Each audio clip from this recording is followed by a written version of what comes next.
6. 소련을 무장으로 옹호하자. 지구상에서 처음으로 노동자 농민들을 위한 인민의 정권을 세우고 인간에 의한 인간의 착취를 근절한 소련은 사회주의와 사회적 진보를 지향하는 인류에게 있어서 리상향으로 되고 있었다.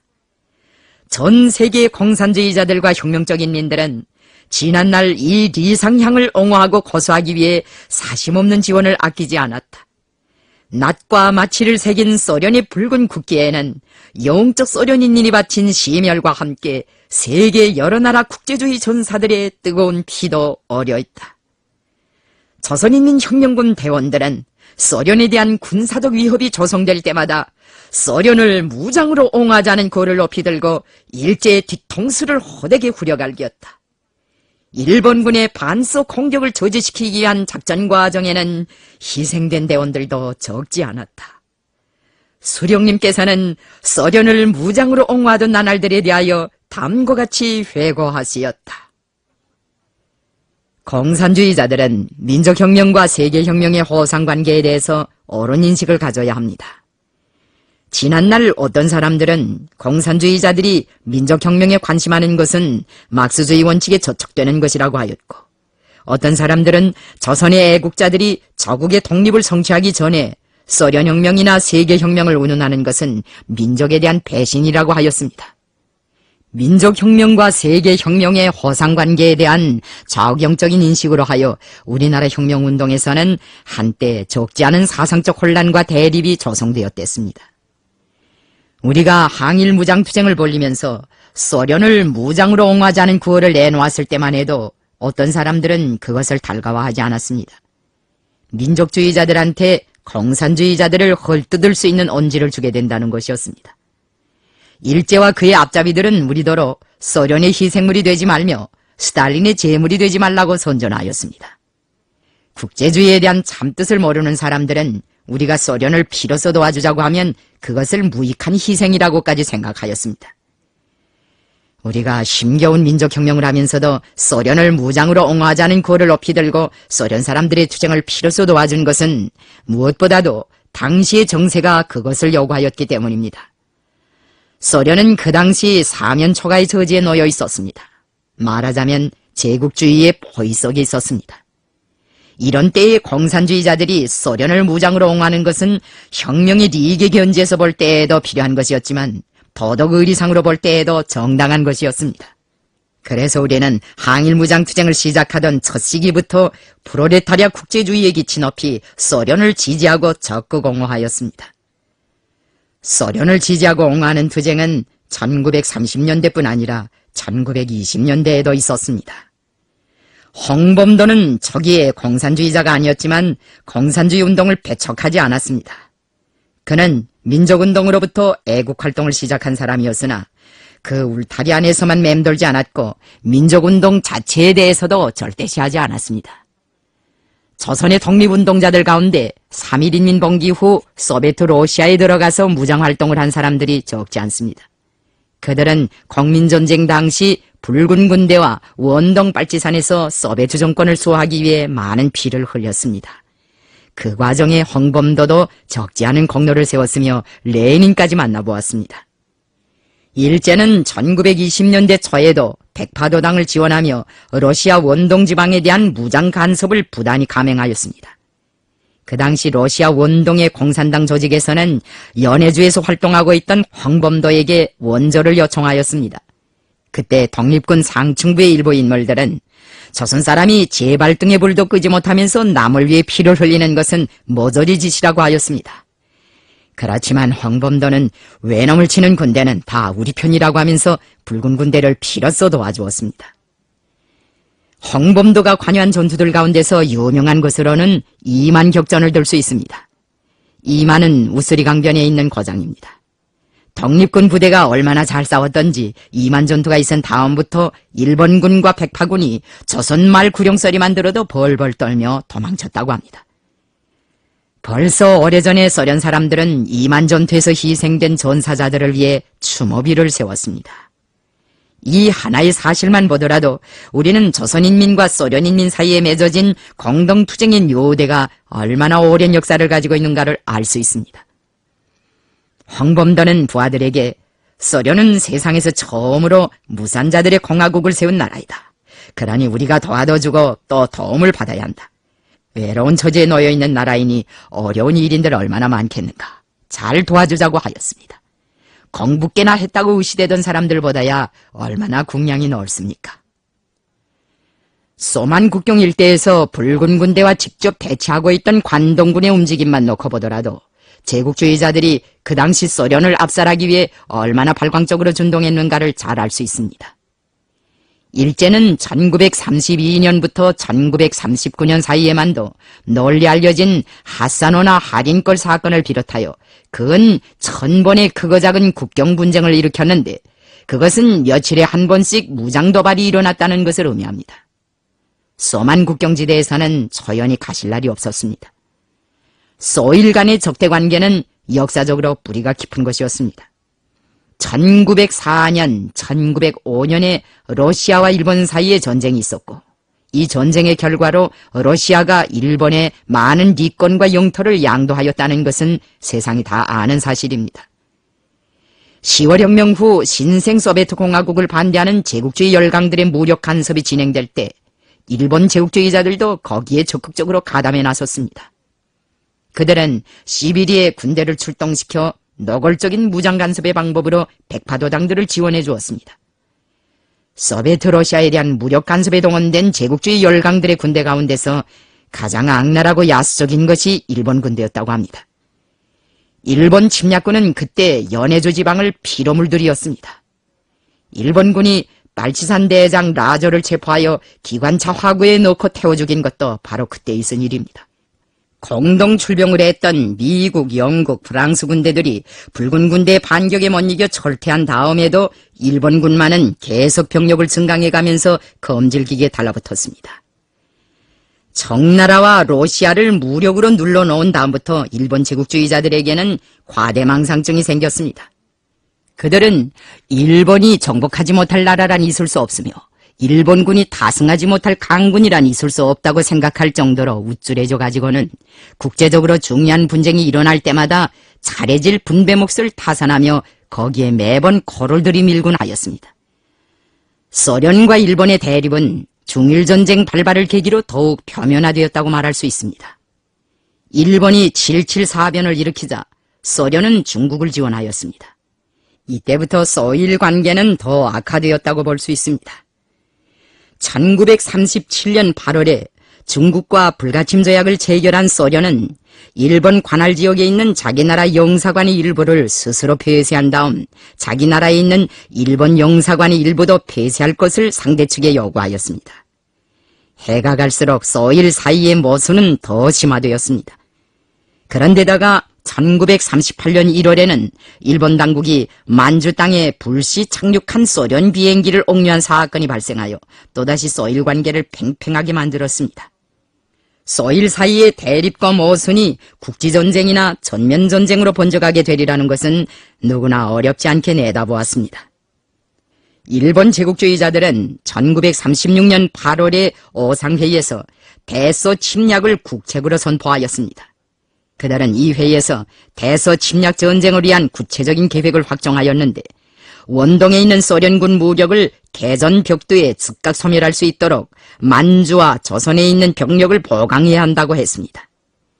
히틀러 독일이 2차 세계대전 전야에 바로바로스라는 대서작전 계획을 세웠다면 그보다 앞서 일본 군부는 어쭈라는 대서작전 계획을 세웠습니다. 소련을 넘겨다보는 데서는 일본이 독일보다 한 수 더 앞선 셈입니다. 관동군 사령관 우에다는 만소 국경분쟁 처리 요강이라는 데서 국경선이 불명확한 지역에서는 현지 사령관이 자의로 국경선을 정하되 충돌이 일어나면 병력의 다과 국경선의 여하를 불문하고 무조건 승리를 기하라고 하였습니다. 일본군의 부당한 국경분쟁 도발로 하여 소련은 어느 시각에 전면전쟁에 말려들지 알 수 없는 위태로운 상태에 놓여 있었습니다. 우리는 소련에 대한 일본군의 강도적인 도발 행위를 보고 의분을 느끼지 않을 수 없었습니다. 소련을 무장으로 지원하려는 우리의 결의는 관동군과의 피어린 싸움을 매일같이 벌이고 있던 조선 공산주의자들에게 있어서 지극히 자연스러운 동지적 감정의 발현이었습니다. 사회주의를 지향하여 싸우는 우리에게 있어서 노동자 농민의 정권이 수립된 소련은 문자 그대로 리상향이었으며 인민을 억압하고 착취하던 기생충의 무리들을 쓸어버린 사회가 지구상에 존재한다는 그 자체가 벌써 놀라운 현실이었습니다. 그래서 우리는 피를 흘리더라도 소련을 보호하고 고소해야겠다는 결심을 하게 되었습니다. 일본 제국주의자들은 조중인민들 사이에 리간을 조성시키던 수법대로 조선인민과 소련인민 사이에도 쐐기를 치는 정책을 부단히 실시했습니다. 한때 그들은 훈춘 출신의 친일적인 조선 청년들을 기본으로 국경감시중대라는 것을 조직하여 소만 국경 계선에 배치해놓고 소련 사람들과 싸우게 했습니다. 그리고는 만주국 군정부 대신에 상금을 주는 노름까지 벌였습니다. 일본 제국주의자들은 또한 간도에 있는 조선 사람들 중에서 첩자를 많이 양성하여 소련에 침투시킨 듯한 여론을 내돌리면서 소련 사람들로 하여금 조선 사람들을 증오하고 경원시하게 하였습니다. 우리가 서왕청에서 유격구 생활을 할 때 훈춘연대 동무들은 일본 제국주의자들의 리간 책동 때문에 자기네 연대와 소련 국경경비대 사이의 관계가 대단히 나빠졌다고 하면서 어떤 중대장은 조선 사람들에 대한 소련 사람들의 관점이 달라진 줄도 모르고 정전의 질서대로 그들과 접촉하려다 억류당할 뻔한 일까지 있었다고 하였습니다. 1938년 여름에는 소련 원동 내무인민위원부의 한 고위 장령이 훈춘을 통하여 일본으로 망명해 갔다는 소문도 들려왔습니다. 1930년대 중엽에 원동에 살던 조선 사람들을 중앙아시아 지역에 집단적으로 이주시키는 조치가 취해지고 있었습니다. 소련 사람들은 카자흐스탄이나 우즈베키스탄 경내로의 조선족의 집단적 이주가 자위를 위해 불가피하게 취해진 조치라고 설명하였지만 조선 사람들은 그것을 좋게 받아들이지 않았습니다. 나 역시 그 소식을 듣고 만국민의 소름을 뼈에 사무치게 느꼈습니다. 그렇지만 우리는 대의를 위해 소련 옹호의 깃발을 계속 높이 축혀들었습니다. 우리가 소만 국경 일대에서 진행한 모든 전투들은 작전상으로는 불리하다는 것을 잘 알면서도 소련을 돕기 위해 주동적으로 조직한 전투들이었습니다. 그때 우리는 소련과 군사적 협조에 관한 조약을 체결한 것도 아니고 또 홍범도네처럼 소련 측으로부터 무슨 청원을 받은 것도 아닙니다. 그것은 소련에 대한 동지적 유대와 공동의 원수 일본 제국주의에 대한 적개심으로부터 출발하여 스스로 결심하고 단행한 군사행동들이었습니다. 소련을 옹호하고 지원하려는 우리 대원들의 열의와 지향이 얼마나 높았는가 하는 것은 1934년 겨울에 소련 비행기가 연습 도중 광풍에 휘말려 만주의 호림 땅에 떨어졌을 때 벌어진 비행사 구출 작전이 잘 말해주고 있습니다. 소련 비행사를 구출하기 위한 작전에서 주동적인 역할을 한 사람은 박광선이었습니다. 그 당시 박광선은 호림으로부터 몇십 리 떨어진 곳에서 반일인민 유격대 연락소 공작원의 신분으로 우양부대라고 부르는 중국인 반일부대와의 사업을 하고 있었습니다. 소련 비행기가 우수리 강반에 떨어진 그날은 50여 명의 끌끌한 조선 청년들을 우양부대에 입대시킨 뜻깊은 날이었다고 합니다. 추락하는 비행기를 발견한 박광선은 연락소에 뛰어가서 전우들에게 소련 비행사를 구원하자고 호소하였습니다. 그런데 일본 놈들은 일본 놈들대로 소련 비행사를 사로잡으려고 밀려왔습니다. 유격대원들은 적은 역량으로 기관총과 소구경포까지 쏘아대는 100여 명의 적들과 결사전을 벌였습니다. 적 수송대를 습격하려고 출동하던 우양부대 대원들도 싸움에 합세하였습니다. 그런데 소련 비행사는 안타깝게도 저가를 식별하지 못하고 비행기 곁에 속수무책으로 서 있었습니다. 박광선이 조선말로 안심하고 어서오라고 고함을 쳤지만 비행사는 오히려 유격대를 적으로 알고 권총까지 쏘았습니다. 이런 정황에서 박광선을 도와준 것은 우양부대에 침투하여 반일부대 공작을 하던 조선 사람이었습니다. 그는 유창한 러시아 말로 우리는 혁명군이니 빨리 이쪽으로 오라고 소리쳤습니다. 비행사는 그제서야 아군 쪽으로 기어와 구원을 받았습니다. 소련 비행사의 신변을 보호하고 그의 건강을 지켜 세우려는 유격대원들의 노력은 참으로 눈물겨운 것이었습니다. 그 당시 유격대원들은 강냉이 죽조차 없어서 먹지 못하는 형편이었으나 소련 비행사를 위해서는 적의 수송대를 쳐서 노획한 밀가루로 빵도 해주고 멧돼지 사냥을 해서 고기도 보장해 주었습니다. 추운 겨울날 우수리강에 나가 얼음을 까고 생선도 잡아들였습니다. 심한 타박상을 입고 포로의 수치를 당할 뻔했던 비행사는 우리 유격대원들의 호의를 받으며 무사히 조국으로 돌아갈 수 있었습니다. 그 사실은 인민혁명군 부대들에서 국제주의 교양 자료로 널리 이용되었습니다. 1938년 여름에 일본 제국주의자들은 하사노 사건을 도발하였습니다. 일명 장거봉 사건이라고도 부르는 이 사건은 그때까지 일제가 도발한 국경 분쟁 가운데서 가장 규모가 크고 파렴치한 것들 중에 하나였습니다. 장거봉이란 당시에 웅기군 사회리 대안에 있는 소련의 자그마한 고지입니다. 소련 사람들은 그 고지를 무명고지라고 불렀습니다. 고지 근처에 핫산호라는 호수가 있습니다. 핫산호 사건이니 장거봉 사건이니 하는 말들은 다 이런 지리적 개념에서 유래된 것입니다. 일본 제국주의자들은 처음에 핫산호를 자기네 영역이라고 주장하다가 그 주장이 통하지 않게 되자 장거봉에 있는 소련의 국경 초소를 공격하였습니다. 그들의 속심은 장거봉을 점령한 다음 병력을 증파하여 울라지보스토크 이남의 연해주 지역을 제압하자는 것이었습니다. 일본군은 소련 측의 초소를 점령한 다음 그 일대에 라남 19사단을 기간으로 하는 숱한 병력을 집중시키었습니다. 소련 측은 큰 병력을 동원하여 조국 강토를 침노한 일본 침략자들에게 응당한 증거를 가하고 그들을 자기 나라 영내에서 모조리 쫓아냈습니다. 핫산호 사건이 일어났을 때 우리는 림강 일대에서 활동하면서 적의 배후를 타격하였습니다. 일본 군부는 소련이나 중국에 대한 군사적 도발을 감행할 때마다 항상 자기들을 배후에서 타격하는 인민혁명군의 존재에 대해서 몹시 신경을 썼습니다. 일본 통치에 암으로 되고 있는 항일 유격대를 없애버리지 못한 것. 이것은 일본의 정계나 군부가 제일 큰 두통거리로 여기고 있던 최대의 고달픔이었습니다. 우리가 림강현에서 군정간부 회의를 열고 소련을 무장으로 옹호하기 위한 적 배후 타격전을 과감히 벌릴 때에 대한 방침을 제시하자 인민혁명군의 모든 지휘관들과 병사들은 그것을 적극적으로 지지하고 관철하였습니다. 인민들도 혁명군의 투쟁에 호응하였습니다. 일제의 소련에 대한 도발적인 침공을 반대하는 조선인민혁명군의 군사작전과 함께 국내의 애국적 인민들 속에서도 항의 투쟁이 활발히 벌어졌다. 다음의 자료는 이러한 사실을 확증하고 있다. 조선 정독부 경무국이 발행한 최근에 있어서의 조선 치안 상황에 실린 자료에 의하면 일제의 하산 침공에 대한 반항의 표시로 8월 2일 밤 정진부두에서 150명 이상의 사람들이 작업을 포기하였으며 부두에서 파업에 참가하였던 자들 중 많은 사람들이 빨치산으로 갔다고 한다. 독립과 민주주의를 위한 투쟁에서의 조선인민 소련과학원 출판사. 핫산호 사건이 있은 다음 소일 간에는 정전협정이 체결되었습니다.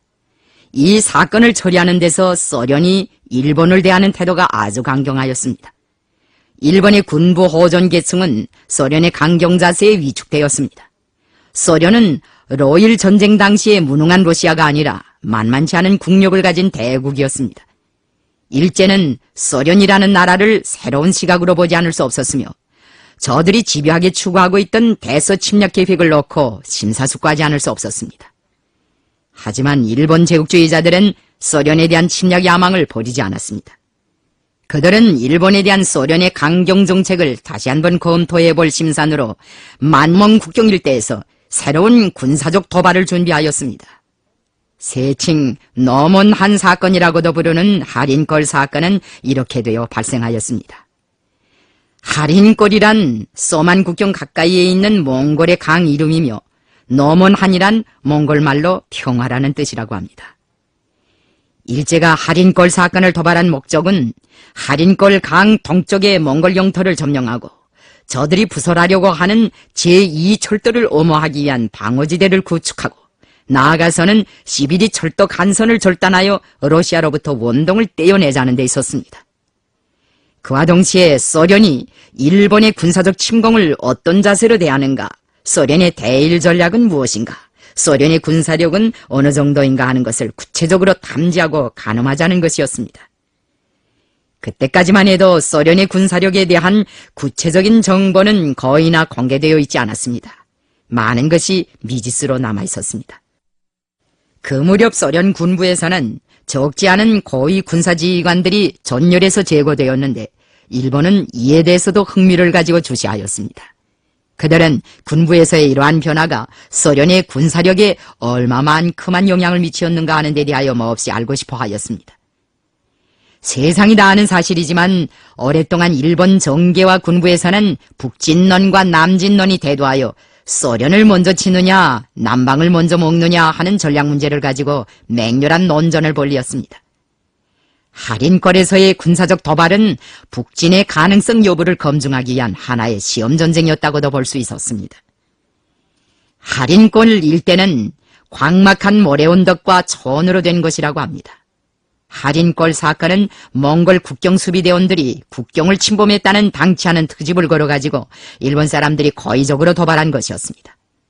그런데 이 국지전의 직접적인 동기를 마련해 준 것은 할인골 초원에서 풀을 뜯고 있던 양떼들이었다고 하는 일화도 있습니다. 소나 양과 같은 가축들이 국경이 무엇이고 통행금지 구역이 어디인지 압니까? 그런데 일제는 만주국 경찰들로 하여금 양무리들이 월경했다는 당치 않은 구실을 붙여 몽골 사람들을 수색 체포하게 하고 그것을 기화로 할인골 사건을 도발하였다는 것입니다. 일본 제국주의자들은 1935년에 벌써 위조 지도를 찍어내어 만주국의 국경을 저들에게 유리하게 몽골 쪽으로 20여 킬로미터나 더 들이구어 놓았습니다. 일본이 할인골 사건과 같은 대규모의 군사적 도발을 미리부터 준비하고 있었다는 것은 이 사건에서 주공을 담당한 일본의 고위 지휘관들 중 한 사람이 한때 일본 대사관 무관으로 모스크바에 가 있던 고마츠바라 장령이었다는 사실을 통해서도 잘 알 수 있습니다. 고마츠바라는 반소 모략에서 수완을 보인 덕으로 대서작전에서 일선이라고 할 수 있는 하이라르 주둔 사단의 사단장이 된 사람이었습니다. 사건 초기에 그는 사단을 이끌고 몽골 영내에 깊숙이 쳐들어가서 할인골 서쪽인 넓은 지역을 차지하고 그것을 일본군의 교도보로 확보해 놓았습니다. 거기에는 몽골군이 얼마 없었습니다. 소련 군대는 거기서 100km나 떨어진 곳에 있었습니다. 고마츠바라는 이 약점을 이용하였습니다. 그러나 소몽 군대가 연합하여 고마츠바라 사단을 비롯한 적의 대부대들을 괴멸 상태에 몰아넣었습니다. 일제는 본토에서 병력을 끌어다가 대규모적인 집단 무력을 편성하고 새로운 작전을 벌이었습니다. 소련 측에서는 백러시아 군관구 부사령관인 주거부를 할인골 전선에 파견하였는데 주거부는 수적으로 우세한 일본군 부대를 땅크와 비행대에 의한 타격을 기본으로 하여 높은 기동력과 불이성으로 괴멸시키었습니다. 할인골에서의 국지전은 그해 9월 중순 소몽군의 승리로 결석되었습니다. 소몽연합군이 할인골에서 힘겨운 싸움을 하고 있을 때 우리는 소련을 무장으로 옹호하기 위해 조선인민혁명군 각 부대들의 적 배후 교란 작전을 벌일 때 대한 새로운 명령서를 작성하여 내려보냈습니다. 그 명령서에 따라 그해 여름 조선인민혁명군 각 부대들은 수많은 전투를 벌여 일제의 소련 침공을 저지시키는데 크게 기여하였습니다. 대표적인 싸움으로는 1939년 8월에 대사하 대장강 전투를 들 수 있습니다. 대사하 대장강 전투는 적들이 할인골에 투입할 제6군을 새로 편성하느라고 병력 이동과 군수물자 수송에 한창 혈안이 되어 날뛰던 시기에 벌린 교란 작전이었습니다. 그 싸움을 이틀 동안이나 했습니다. 적 500명을 소멸한 큰 전투였습니다. 김진은 대사하 전투에서 가슴으로 적의 화구를 막아 부대의 돌격로를 열었습니다. 김진의 모범을 따라 위대한 조국해방전쟁 시기에도 수많은 인민군 전사들이 몸으로 적의 화구를 막았습니다. 김진은 우리가 제2차 북만원정을 갔을 때 영안현 팔도하자에서 입대한 사람입니다. 우리가 팔도하자 마을에 들어갔을 때 어진우가 한 모슴꾼 청년을 데리고 왔는데 그 청년이 바로 김진이었습니다. 그가 혁명군에 받아달라고 너무 저르기에 입대시켰습니다. 김진에 대해서는 어진우 동무가 잘 압니다. 김진의 서대장이 바로 어진우였습니다. 김진은 서당 공부를 며칠밖에 하지 못한 청년이었으나 입대 후 전우들의 도움으로 공부를 하였습니다. 한동안은 내가 끼고 다니면서 직접 글을 배워주었습니다.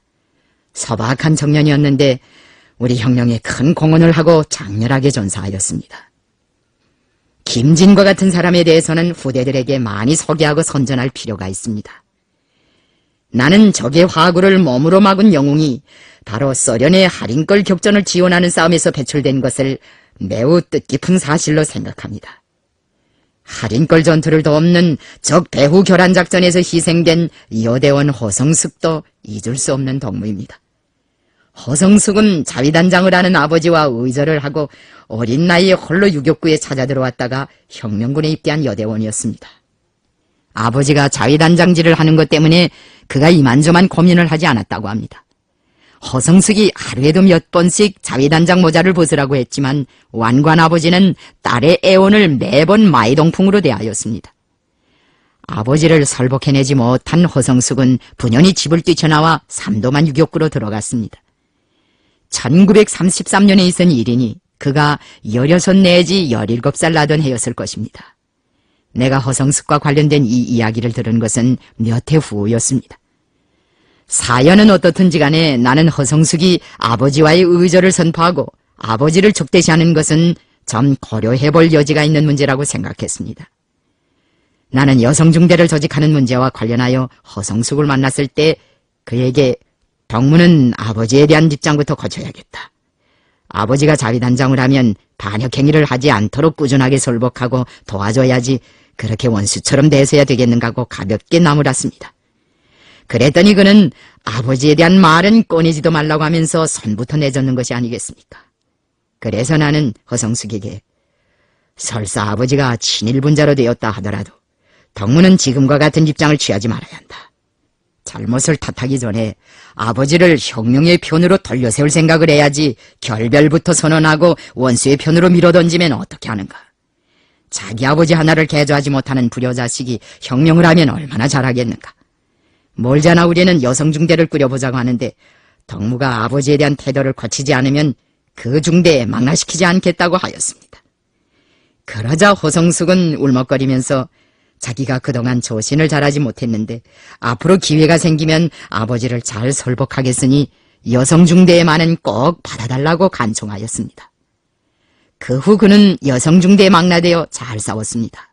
그가 싸움을 잘하였기 때문에 전우들은 그를 가리켜 허장군 또는 여장군이라고 불렀습니다. 나는 간삼봉 전투가 있은 날 저녁 최현을 만나 허성숙에게 얼마 동안 말미를 줘 집으로 보내라고 하였습니다. 부녀 간의 상봉을 마련해서 그들의 관계를 개선하자는 생각에서 그런 권고를 했더니 최현도 얼른 동의에 나섰습니다. 그는 부대가 명월구 부근에 가면 허성숙을 꼭 아버지에게 보내겠다고 약속하였습니다.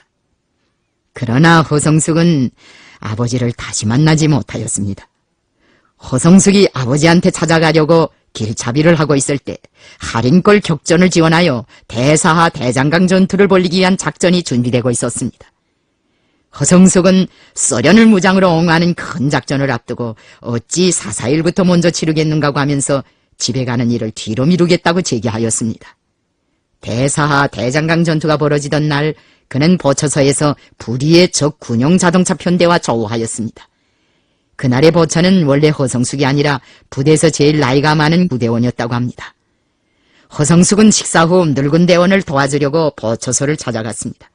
보초소 근방으로 적군을 실은 여러 대의 자동차들이 밀려오자 허성숙은 노대원을 시켜 지휘부의 정황을 보고하게 하고 혼자서 적들을 막아 나섰습니다.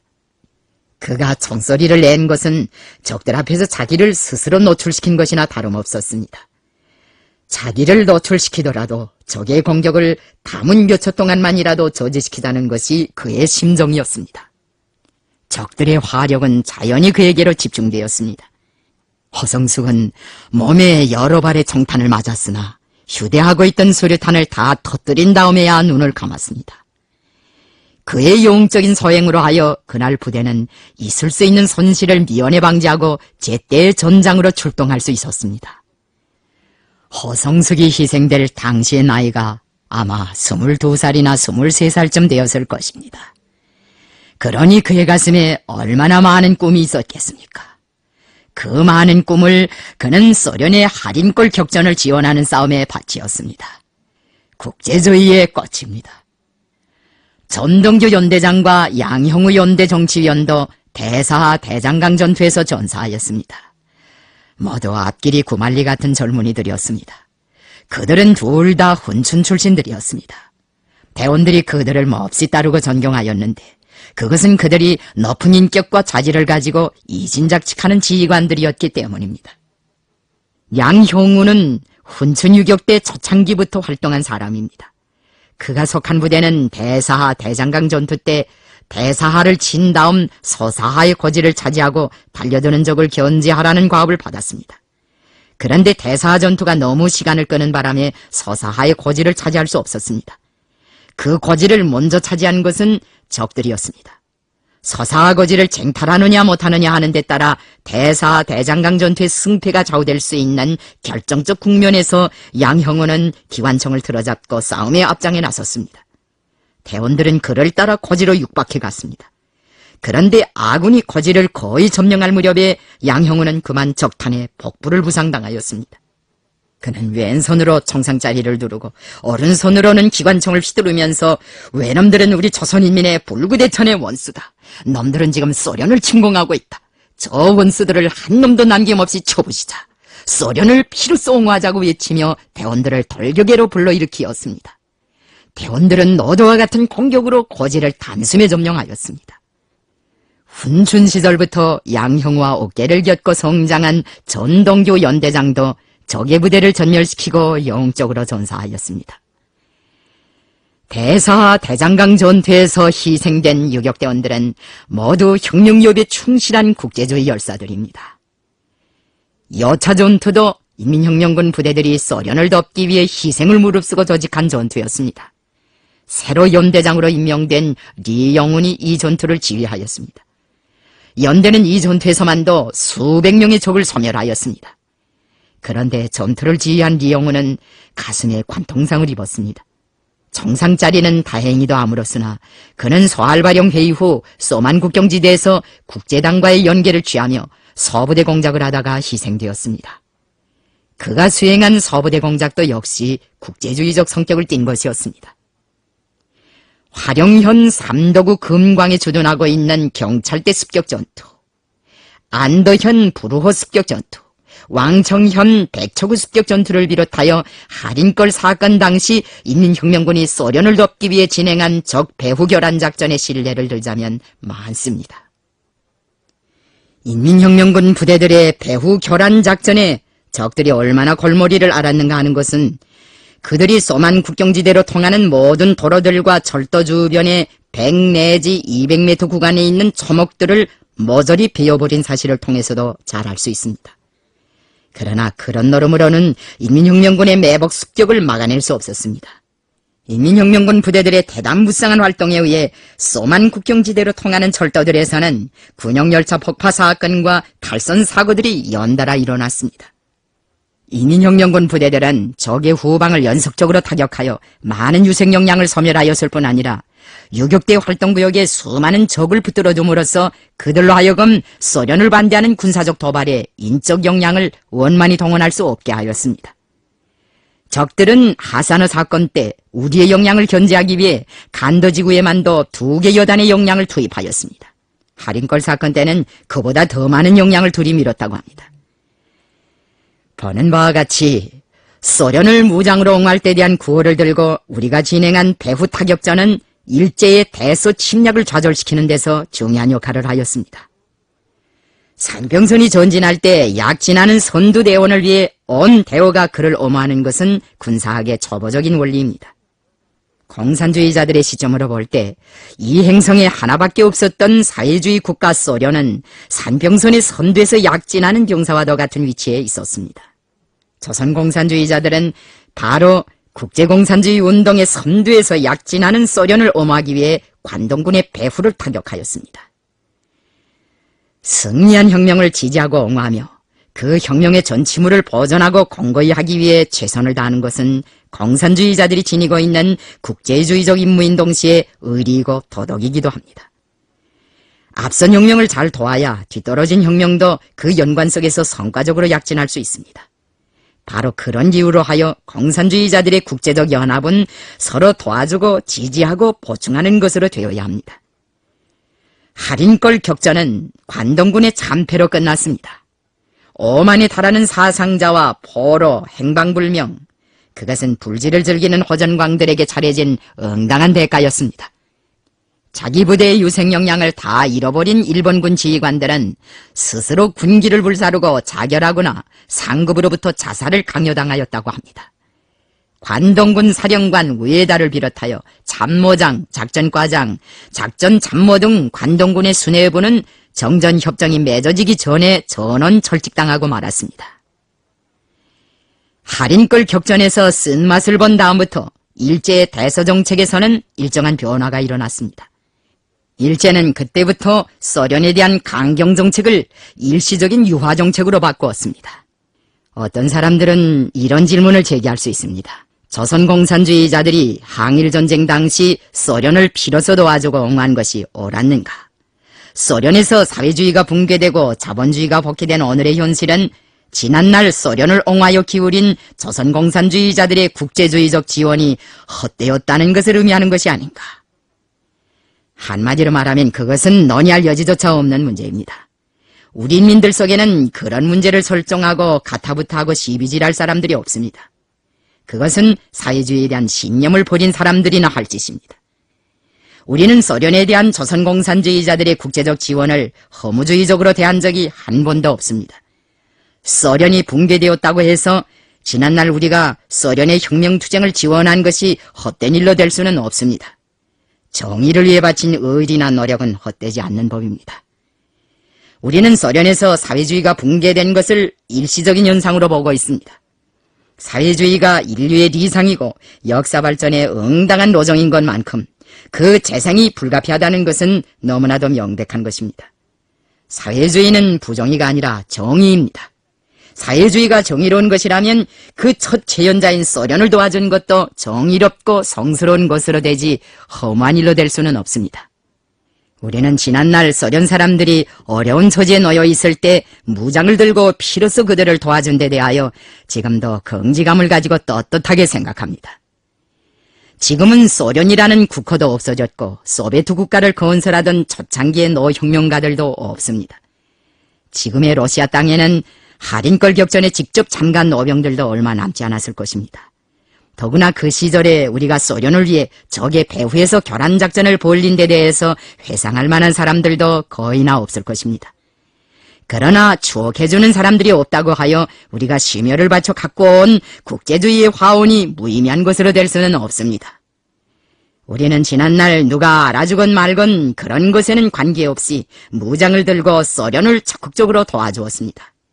그것은 소련을 위한 일인 동시에 자신을 위한 일이기도 하였습니다. 소련 사람들은 조선공산주의자들의 국제주의에 대하여 국제주의로 대답하였습니다. 지금은 민족 이기주의를 하는 나라들이 많습니다. 남이야 어떻게 되건 말건 자기만 잘 살면 된다는 사상이 많은 사람들의 머리를 지배하고 있는 것 같습니다. 나는 개인 이기주의도 반대하지만 민족 이기주의도 반대합니다. 자기만 잘 살래기를 해서야 그게 무슨 인간다운 생활입니까? 사람이 누리는 낙 중에 남을 도와주는 것보다 더 큰 낙은 없다고 생각합니다.